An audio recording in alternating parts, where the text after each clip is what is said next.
Welcome to another edition of Pet Matters. My name is Dorothy Claeys, and I'm the Executive Director at Francisville Home for Smaller Animals, which is located right here in Radnor, Pennsylvania. Francisville is one of the oldest continuously run no-kill animal shelters in the United States, having been started in 1909. Our mission is to provide loving care to abused, surrendered, and abandoned animals while finding them permanent homes. Today, it is my pleasure to welcome our guest, Paula Kielich, who is the president and founder of Pals for Life. Welcome, and thank you for joining us on Pet Matters today, Paula. Thank you for having me. I really appreciate that. Great. So let's start off by talking a little bit of Pals for Life. So when was it founded, and what is your mission? We were founded back in 1984. Actually, I am the president and founder of the organization. And the whole concept of Pals for Life is to bring pets to visit the people who need them so much. Basically, when I was deciding on how to do Pals for Life, I realized that there are many, many people who could use the companionship of an animal, but because of their circumstances, they couldn't have one. Either they were homebound or they had other situations where having an actual physical pet just wasn't possible. But they really needed the companionship that a pet could provide. So I started this organization to bring pets to nursing homes and hospitals and rehabilitation centers. We go to libraries and schools. Children read to the pets. We go to colleges.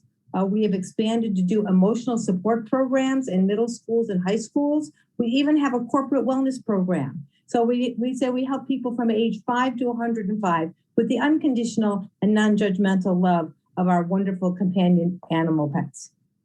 Well, I think we had spoken earlier, and I think it would be interesting to share your how you got started and where you were before you started, because it seemed like you were in the right place at the right time. That is really true. I had a job in corporate America. I'd gotten my MBA, and I was going to work on the train, what you just do. And I wasn't happy. I just was not satisfied with what I was doing. And I was literally walking home. Here comes one of our helpers. This is Panda. Oh. She just made a brief appearance. A brief appearance. She is one of the office cats she takes her job very seriously. So she had to poke her nose in and see what was going on. So I was walking home from the train one day, and I really had an image in my mind's eye of an old woman holding a dog. And that's where I was wondering if there's people who really needed the help of a companion animal but couldn't have one. And just at that point, I got a newsletter from the Pennsylvania SPCA. On the cover, it said that they had been bringing their pets to visit different facilities, but it wasn't in their mission. And also their education director, who was doing the pet visits, was so busy doing education programs, she didn't have time. So they were going to stop doing the pet visits. So I had a meeting with them, and I said, what if I started a nonprofit organization, borrowed your pets, and went to the facilities that you're no longer going to? What do you think about that? She thought it was a fantastic idea. And it turned out that there were 3 other animal shelters in the same boat. And I went and talked to each one of them. And what they all did was said to the facilities they were visiting that they weren't going to do it anymore. But we had this new organization, Pals for Life. And it was having exactly what you said, the right idea at the right time. And since then, we have blossomed. Now we do an average of 600 pet visits every year with over 100 volunteers. Well, how fortunate that you were there at that time. Yeah, absolutely. I read something really wonderful on your website, and it said that your organization is dedicated to providing companion animal programs to people who need them so much, persons who need love, friendship, and something warm and furry to hug. Well, I don't think that anybody could argue with that. I think we all need that, even more so this year. Absolutely. So that's a wonderful, that's sort of your mission then. Is that correct? It really is. And the wonderful thing that we find is that the animals can help people in ways that other people, no matter how highly trained or how well-meaning, just can't. Because a pet is the only place where you're going to get that message that it doesn't matter what you used to be. It doesn't matter what somebody else thinks you ought to be. Just the way you are here and now, you are perfect and I love you. And so many times it's the only way they can get that message. And the really nice thing about our organization also is we don't just bring out dogs. We bring out cats, we bring out rabbits, we bring out guinea pigs. At one point, we had a duck in our program. This is Peabody. We had a miniature draft horse. We have had a bearded dragon named Norman. So we are open to different types of pets as well. And what we find is when we bring out the dogs, everyone loves the dogs because they've had them. When we bring out the bunny, well, that's something new that they might not have experienced. And the other thing that's really quite fantastic is because we have different types of pets and actually different breeds of dogs, we can tailor our pet visits to each individual facility's exact needs. So for instance, if we're working with autistic children, they might not be ready for a dog. We might need to start them with our little bitty bunny who weighs 2.5 pounds and he's white and adorable and will just sit quietly on somebody's lap. And then we can work our way up to some of the other pets. So it's really quite fantastic that because we have the variety of, not only the variety of different types of pets, but also the variety of different dogs, that we can tailor each program to an individual facility's needs. Right. Now, I know that you do have this program throughout the Delaware Valley. Is there any other area that you also have the program, or do you just keep it within Delaware Valley? We are plenty busy right within the Delaware Valley, to tell you the truth. So we do all of Philadelphia, the surrounding counties. We'll go over into New Jersey, as long as it's in about a 45-minute to an hour drive. And the nice thing is we have volunteers in different locations. So as long as we have a volunteer who's available that can go to that area, we can be fairly flexible. But it's basically in the Delaware Valley area. Okay. And let me ask you this. What kind of institution or organization would qualify for visits from your organization? You know, it's such a wide variety because we now help people in so many different ways. So schools and libraries to have us come for our Read to Pet Pals programs. We do programs at summer camps because we can also talk to the children about the right way to pet an animal, what do therapy pets do. So we have different types of programs for different types of things. Again, we work with the middle school and high school program students. We have an emotional support program for these students because they're experiencing peer pressure and bullying, and how do they handle it? And what are alternate behaviors to doing that kind of a thing? Then we go into the colleges, not just at final exams, but we go all year round. And what we found is that, for example, we go to Villanova actually every week. And what they were finding is that some of the students were not utilizing their their wellness center in ways that they could. If the students were having depression or they weren't fitting in, they were self-isolating. They were staying in their rooms and they weren't coming out to explore how they could get help. Well, my program director talked to them and said, what if we had our pet visits in your wellness center? And they thought, well, now there's an idea. So that's what we do. We go to their wellness center, then the students come out to see the pets. But while they're in the wellness center, they're seeing what other programs they have, and they're meeting the staff, and they're saying, oh, you know what? I really could, it would be a good thing for me to come and experience some of these other ways that what the university has to help them. So there's other ways that we can actually help with each facility. If you tell us what it is you're trying to accomplish, we can help you in many different ways. Now, our core programs are with the nursing homes, the mental health facilities, the rehabilitation centers. Those are where we started, and that is a large portion of what we do. And at the nursing homes, what we are working on is social skills and cognitive memory skills, and just giving them an opportunity to tell their stories to people that are interested in hearing about their stories. And when we go to the rehab centers, we're getting people to do to get involved physically with the pets. So they'll be brushing the pets. They might be able to walk them with us on their leash. And what we find is that it's fun. You know, that all of a sudden throwing the ball for the dog, you're using your eye-hand coordination, your hand muscles. It's quite fantastic. And one of the places we do the most good is the mental health facilities.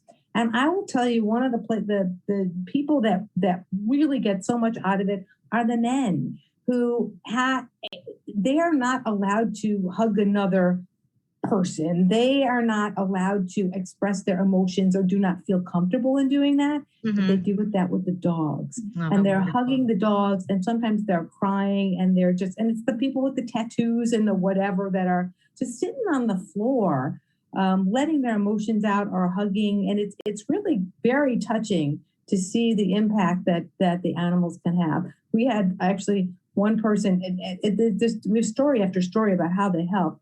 We were at one mental health facility when we got there, and one woman said, "You got here just in the nick of time. I was just about to explode." These pets are just giving you this outlet of these emotions that are building up with them, and sometimes they're not comfortable expressing them to another person, but they will to the pet. And then we actually even do corporate wellness visits. So again, we have so many different ways that we can help. We have programs with the autistic and special needs children that there's almost no facility that we can't help. So it would be any place that the love of a dog or a cat can make someone feel better and improve their lives. Mm-hmm. So now I think you said you made 600 visits last year? Not last year because of COVID. Right. What's your normal number? Right. Is your number much higher than that? Usually I said about 600 I think we have 115 volunteers right now. Mm-hmm. And so that's about as much as we can. It keeps us really busy. Some days we have 4 and 5 programs going simultaneously with the different volunteers going to different places. The wonderful thing about our program for volunteers is that we do not require anyone to volunteer a minimum number of hours every week or every month. Mm-hmm. What happens is we put the schedule up on our website. And the volunteers take a look at their schedule, they take a look at our schedule, and they call us to see where they might be able to help us. Some volunteers really like going back to the same facility week after week or month after month because they make that connection with people. And people are like, "Oh, look, here comes Nora and Sadie." And they're like, "Yay." And other volunteers really like a variety. They're like, "Well, I'll do a nursing home this week and maybe in college next time." So it's really quite fantastic that we have the opportunity for the volunteers as well to fit into their lives and their schedules. So one of the things I think you briefly mentioned these visits can be multiple, right? Someone can go back every week. So it just depends on what the organization requires or would like. Yeah, different facilities, each facility is different. Some facilities, especially the nursing homes, they usually have us come out once a month, and it's usually on a regular schedule, the first Tuesday of the month or something like that. We go out to Friends Hospital, which is the mental health facility up on Roosevelt Boulevard. We're out there 18 times a month with their different units. So that facility we go to all the time. Some of the colleges we go out on a regular basis, and some of the colleges have us come out just once or twice a year during exams. So it's really up to the individual facility as far as how often they would like us to come out. What we do find is that what often happens is once we start coming out, they want us to come out more and more frequently because of the response that they get from their patients. So we get that a lot. Now let's talk a little bit about the animals. So someone has an animal, they think it's going to make a good therapy animal or a good companion. So what type of training do these animals get before they are allowed to go out to the visitations? So basically what usually happens is they come in for an evaluation.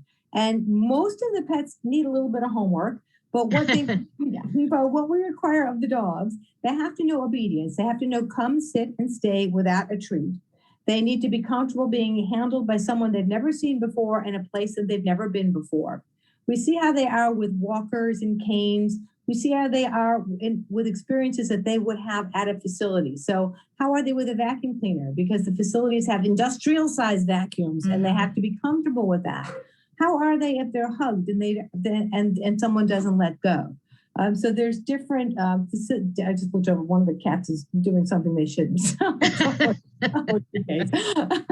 They're taking advantage of me at the moment. Yeah. So we will see how they are and also we want them to be comfortable and wanting attention. Some pets, especially the dogs, they're fantastic with their owner, but they're not that excited about somebody they don't know petting them. We're looking for the pet who's like, yay, somebody pet me quick because I'm standing here. Now, I will say with the cats, they ignore the part about obedience. They're like, that's for the dogs. I was going to ask you about cats. They're like that. But they do also need to be comfortable being handled with their paws being petted and their ears being petted. They have to be comfortable being held. and they don't need to sit in someone else's lap, but they need to be comfortable and quiet while someone else pets them. And comfortable with sudden noises and sudden movements, because that can happen as well. We were actually I was at a rehab center, and I was doing room visits actually with one of our resident cats, Chutney, and we had him on a bed with someone, and someone dropped something very, very loud, and all of us jumped, and the cat didn't. I was like, whatever. It's still I'm good. So, but we also are, as I said, open to different types of pets as well. Mm-hmm. And what generally happens if someone doesn't, when they come in for an evaluation, some of the pets pass right away. We will say that the dogs usually have to be around 1.5 years to 2 before they've settled down. I say they reach the age of reason. Well, we do have some younger ones who pass.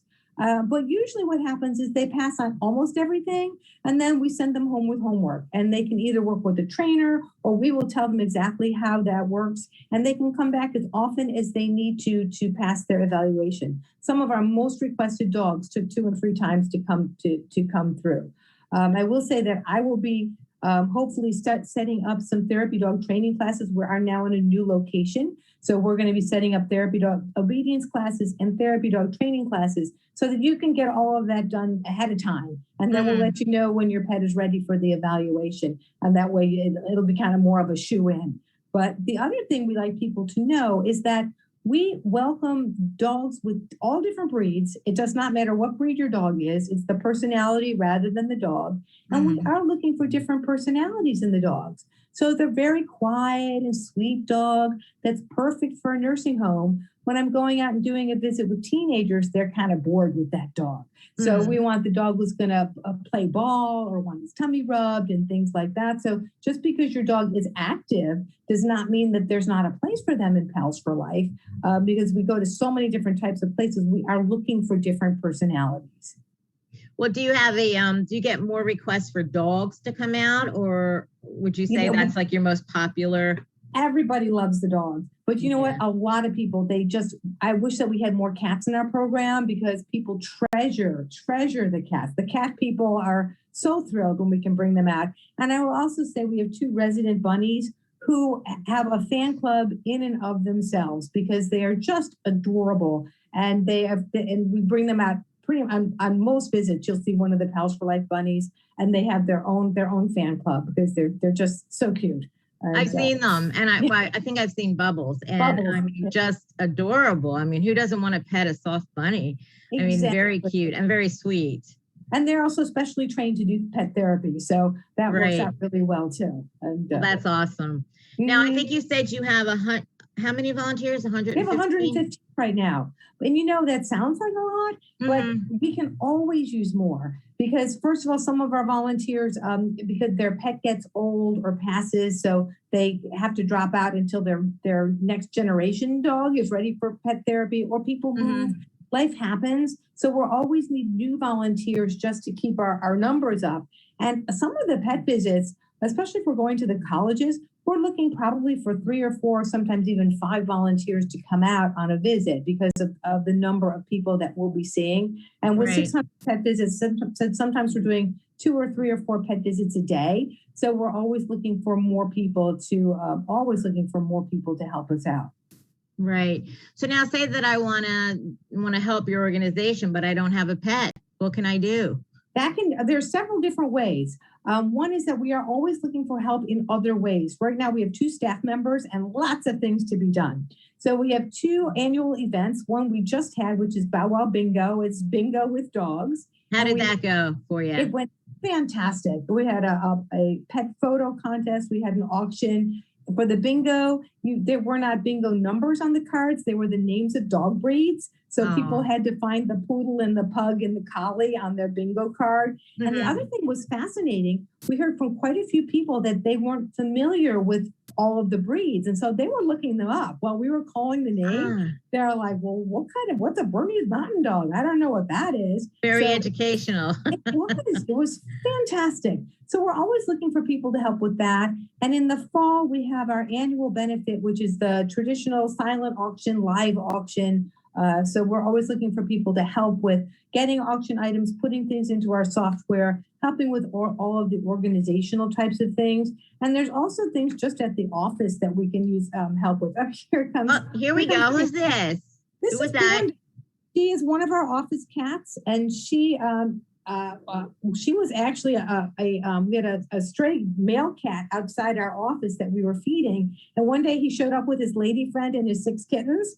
So Panda was the shy one, so she never got adopted. Sweetheart, keep moving. But she was very helpful for quite a while. We were fostering kittens from the animal shelter, and if they didn't have a mom, she was their auntie. And she would take them under her wing, and she would bathe them, and she'd show them where the litter pan is, and she would be their surrogate mom. She did a fantastic job doing that. So they all find their little niche in Pals for Life, and she's about 13 now. So she's her taking care of the kids' days are over, but she takes her job still as office manager quite seriously. Well, that's good to know.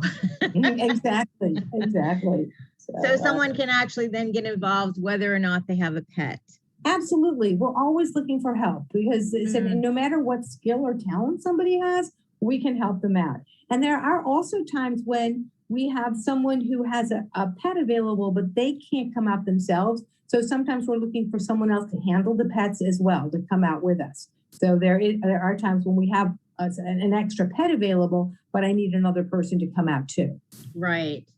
So now when you're going out to these organizations, I know you're taking these wonderful animals, but is it also an opportunity to educate the people about pets and how to treat them and things like that? Do you do that also? All the time. Especially to tell you the truth with the staff members, because they are sometimes encouraging the pets to do something that they really shouldn't be doing. And we have to educate them as to why, as a therapy pet, their boundaries are different than another person. But also, especially when we're bringing out, it's actually quite fun when we have a pet visit, when we have different breeds of dogs, and we talk about the different qualities of the dogs and their personalities and their coats. Well, how come this breed has a curly coat? Why? What was it bred to do? Well, this dog is completely different. What was that dog bred to do? How is it different taking care of these dogs? With the long-haired dogs and the short-haired dogs, it's actually quite fascinating, the conversations that we have with people and the questions that they ask. One of the things that we do when we have a bunny out with the dog is we talk about their physical differences. This one animal is a predator. This one is a prey animal. So how are their bodies different in order to adapt and in order to survive? And it's really quite fascinating. The dogs have eyes in the front of their head because they need telescopic vision. The bunny has eyes on the side of his head because he needs to be looking for something that might be wanting to eat him. So it's fascinating, and it's really fun. And a lot of times people will talk about, we have people like, I'm 90 years old and I'm still learning something new. That's the whole idea.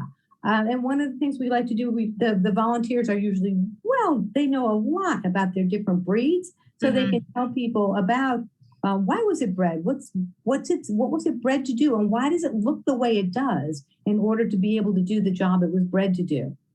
Well, that's great, because we all know how important education is to everything. Yes. So it's key, and especially animal welfare, because so many people have animals and it's just a lack of knowledge for sometimes how they treat them. And so if they just knew better, it would be helpful. Well, we get a lot about how well behaved these dogs are, and we can talk to people about how we train them, which is always positive reinforcement. But it's also methods of training to get them to want to do what it is you want them to do. But also it was actually a kind of funny. We did a volunteer training video, and on the video, we were showing volunteers what's allowed and what isn't allowed. And we had our therapy dogs, and we were trying to get them to jump up on us to show what we're not allowed. And they're like, oh no, we are therapy dogs. We do not jump on people. It was hilarious. They were too well trained. They were. They're like, oh no, all 4 paws on the ground. But we can also explain to people, because they're always like, well, my dog jumps all over me. So we're like, well, this is how you can teach them not to. Because we want, we're always trying to make the world a better place for the dogs and also for the people. Because it's something where, the dogs want praise and attention And they want to be praised for doing something right rather than yelled at for doing something wrong. And that's what we wanted to teach them is what is it that we want you to do. Right. So, Well, I think it's wonderful what your organization does. I mean, it's amazing that you've been, around for so many years and continue to educate and continue to make people happy and get a nice, warm and fuzzy animal to play with. So why don't you give us your website information and you have a Facebook also? We do. So the website is www.palsforlife.org. And there's all kinds of information on there as far as what we do and how to help us volunteer. Our Facebook post, you just look for Pals for Life, Devon, Pennsylvania, and that will come right up. So that's really what you're just looking for. It's because there's different PALS organizations, but we're Pals for Life, and just put in Devon, Pennsylvania, and we'll come right up. Right. So now your next big event will be in the fall. It'll be in November. And I'm sure that you'll probably need all kinds of help for that, not just animals. Exactly. Okay. We're always looking for auction donations, restaurant gift certificates, jewelry, experiences. We'll have somebody saying, can you do dog training? Can you do a class on, can you do a cooking class? Can you do something like that? Vacation homes, a week stay in someone's vacation home is a wonderful thing. We have a wide variety of things that we are looking for. Sports things, sports memorabilia always does really, really well. But we have so many different people who come to this that we like to have a little something for everybody. Cat baskets, dog baskets, all kinds of things like that. So we're looking for donations and also for people to help us with the process of doing the benefit. So we look for people who can help input information into our software package, people who like to do public relations, get the word out, who can do Facebook posts, who can do Instagram, who can put information in on all of the calendars, all of the different websites and things that you get for the different community calendars. It takes a lot of work to get all that done. Does. And so we're always looking for people who are just willing to help out in many different ways. Well, for the viewers out there, you've heard it here. If you have some extra time and some extra things you want to help, contact Pals for Life. So Paula, thank you so much for being our guest today and for sharing the important work that your organization does. Well, thank you also. We have such a warm partner heart for Francis Vale because you have always been supportive over our entire history. Francis Vale has been a part of our organization. We really appreciate that. Thank you, Paula. We appreciate that. So thank you all for joining us today on another edition of Pet Matters. And if you're looking for your best new friend, well, why don't you check out our website at francisvillehome.org, where we have some cats and dogs that are looking for their forever homes. And don't forget to follow us on Facebook at Francisville Home. So till next time, this is Dorothy Claeys from Francisville Home for Smaller Animals, the shelter where every pet matters.